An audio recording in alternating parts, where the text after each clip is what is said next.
कल औरंगाबाद में राज ठाकरे की जो सभा हुई है उस सभा में लोगों को भड़काने का काम किया गया है। पुलिस ने 16 शर्तों पे परमिशन दी थी, लेकिन किसी भी शर्त को उन्होंने पूरा नहीं किया है। इसलिए हम पुलिस से अपील करते हैं कि 24 घंटे के अंदर उनके ऊपर मामला दर्ज होना चाहिए। सिर्फ आयोजकों पे नहीं, परमिशन लेते वक्त उनके बड़े पदाधिकारियों के बजाय छात्र के, बहुजन के, हमारे छात्र बच्चे के नाम पे परमिशन देंगे, उस पर कार्रवाई करने से कुछ हासिल नहीं होगा। जिसने भड़काऊ भाषण किया उसके ऊपर कार्रवाई होनी चाहिए और पुलिस ने मामला 24 घंटे में दर्ज करना चाहिए। अगर पुलिस 24 घंटे में नहीं करती है तो ये मामला अदालत पे गया है। अदालत ने 3 दिन के अंदर इसकी दखल लेते हुए इसके ऊपर सो मोटा एक्शन लेना चाहिए। और अगर पुलिस और अदालत नहीं करती है तो वंचित बहुजन आघाड़ी अपनी तरफ से प्राइवेट कंप्लेंट दाखिल करेगी और अदालत में जाके इसके ऊपर हम उनके ऊपर मामला दर्ज कराएंगे। दूसरी बात, समाज को बांटने का और भड़काने का कितना भी काम किया तो सभी समाज से मेरी अपील है कि बिल्कुल उनके भड़काने पे आने की कोई जरूरत नहीं है। उनका जो मामला है वो उनका गृह मंत्रालय देखेगा, पुलिस देख लेगी। वो उनको चैलेंज कर रहे हैं ना, वो उनको देख रहे हैं। लेकिन यहाँ पे कानून व्यवस्था कायम रहने पे, जब महाराष्ट्र के अंदर एक भी वंचित समाज के, एक भी SC ST OBC मुस्लिम को अगर धक्का लगेगा, उस दिन वंचित बहुजन आघाड़ी भी दंगेखोरों के, फिरका परस्तों के और दंगाइयों के खिलाफ रास्ते पे उतरने का काम करेगी।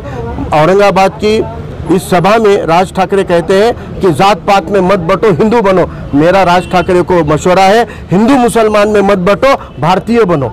और रही बात कि कल की जो सभा के बहाने से पुलिस विभाग की वंचित बहुजन आघाड़ी के साथ ज्यादतियां हो रही है, मुस्कान का प्रोग्राम लेने के लिए जाएंगे तो उसका तो हम सत्कार कर रहे थे ना। मुस्कान तो कोई भड़कीले भाषण करने वाली पर्सनैलिटी नहीं थे। मुस्कान तो एक स्टूडेंट है, उसका खाली हम सत्कार कर रहे थे बाड़ा साहब के हाथों से। उस सभा को परमिशन नहीं दी जा रही है। उस सभा को एक दिन पहले तक डायलॉग में रखा जाता है, ऐसा करो वैसा करो, ग्राउंड में इधर हो, पार्किंग इधर करो, और एक दिन पहले रात में 11 बजे लेटर दे दिया जाता है परमिशन कैंसिल होगी।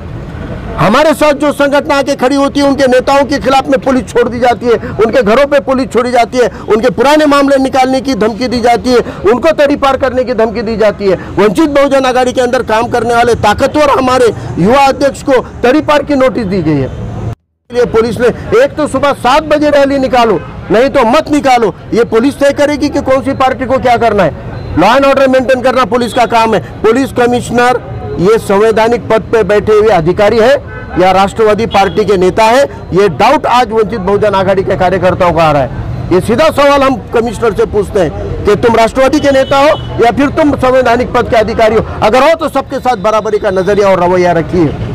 अगर आप गैर बराबरी करेंगे तो औरंगाबाद के अंदर पुलिस कमिश्नर को सस्पेंड करने की मांग को लेकर रास्ते पे उतरने का काम वंचित बहुजन आघाड़ी को करना पड़ेगा।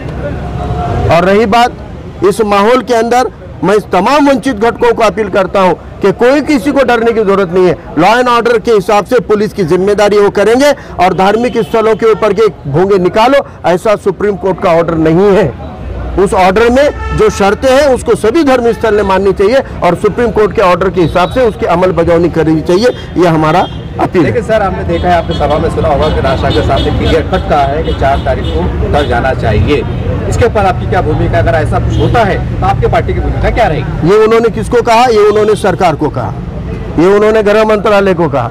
अब सरकार उनको जवाब दे, समाज नहीं देगा, कोई आवाम नहीं देगी।